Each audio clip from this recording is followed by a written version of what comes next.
Rusia serang wilayah tengah Ukraina dan bentuk pasukan darat baru.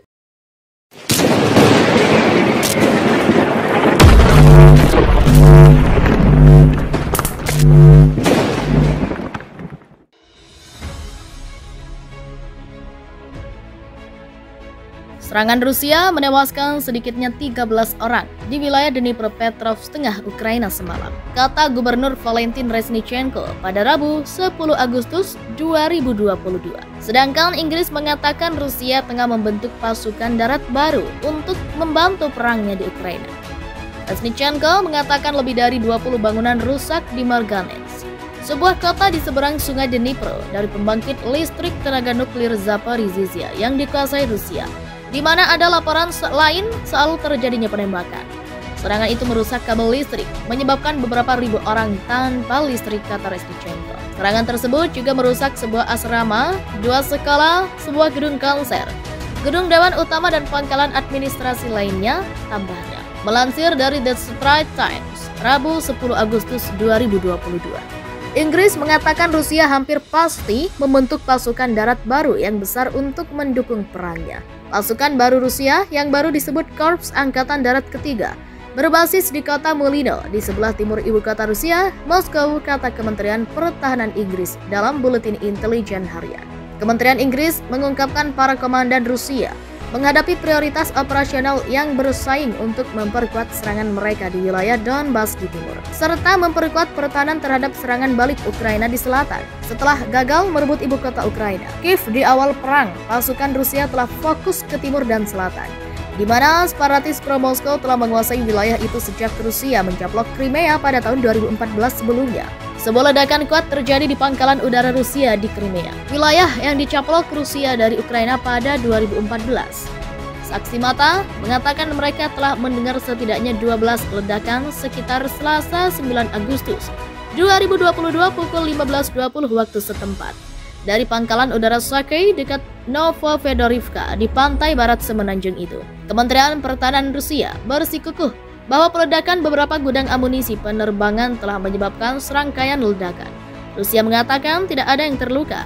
Dikatakan juga tidak ada serangan dan tidak ada peralatan penerbangan yang rusak. Saat ditanya apakah Ukraina bertanggung jawab atas ledakan itu, Ajudan Presiden Ukraina Mikhailo Podolyak mengatakan kepada saluran televisi online DOS bahwa tentu saja Ukraina tidak akan bertanggung jawab. Moskow dapat saja menuduh Kiev melanggar garis merah jika Ukraina mengakui telah menyerang wilayah yang dianggap Rusia miliknya. Podolyak, yang merupakan penasihat Presiden Volodymyr Zelensky, mengatakan ledakan itu bisa jadi karena ketidakmampuan Rusia atau serangan partisan.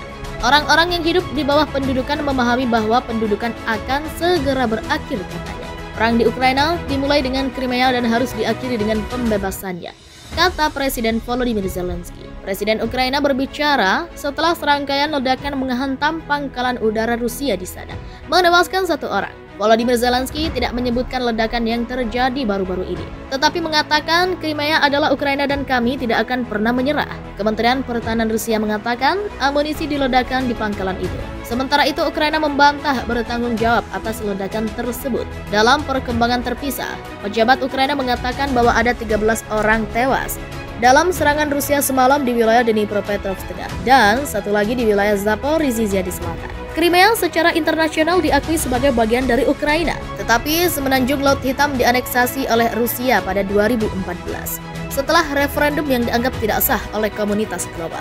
Banyak orang Ukraina melihat ini sebagai awal perang mereka dengan Rusia. Pada Selasa, serangkaian ledakan mengguncang pangkalan militer Saki dekat Novofedorivka di barat Crimea yang dekat dengan resor tepi laut yang populer di kalangan turis Rusia. Novofedorivka dan Saki berjarak sekitar 50 km atau 30 mil utara pelabuhan Sevastopol, rumah armada Laut Hitam Rusia yang telah memimpin blokade garis pantai Ukraina. Pangkalan udara itu telah digunakan oleh Rusia untuk melancarkan serangan ke sasaran jauh di dalam Ukraina. Rekaman di media sosial menunjukkan pengunjung pantai berlarian saat ledakan terjadi, dengan saksi mata mengatakan mereka telah mendengar setidaknya 12 ledakan. Departemen Kesehatan Crimea yang ditunjuk Rusia mengatakan ada 1 warga sipil tewas dan 8 lainnya terluka. Kementerian Pertahanan Rusia bersikeras bahwa ledakan itu disebabkan oleh amunisi yang meledak di sebuah toko dan bahwa tidak ada dampak api dari luar meskipun ini belum diverifikasi secara independen. Dan pembantu Presiden Ukraina Mikhailo Podolyak membantah bahwa Ukraina berada di balik ledakan itu. Presiden Ukraina Volodymyr Zelensky sebelumnya memerintahkan semua warga sipil yang masih tinggal di beberapa bagian wilayah Donetsk Timur di bawah kendali Ukraina untuk mengungsi. Berbicara dalam pidato larut malam dari Kiev, Zelensky memperingatkan intensifikasi pertempuran, dikutip dari laman BBC. Semakin banyak orang meninggalkan wilayah Donetsk sekarang, semakin sedikit orang yang akan dibunuh oleh tentara Rusia, katanya. Wilayah tersebut telah mengalami bentrokan hebat di tengah kemajuan lambat dari pasukan Rusia yang telah menguasai sebagian besar wilayah itu. Semakin banyak orang meninggalkan wilayah Donetsk sekarang, semakin sedikit orang yang akan dibunuh oleh tentara Rusia, kata pemimpin Ukraina itu. Kami akan menggunakan semua cara yang tersedia untuk menyelamatkan nyawa sebanyak mungkin dan membatasi teror Rusia.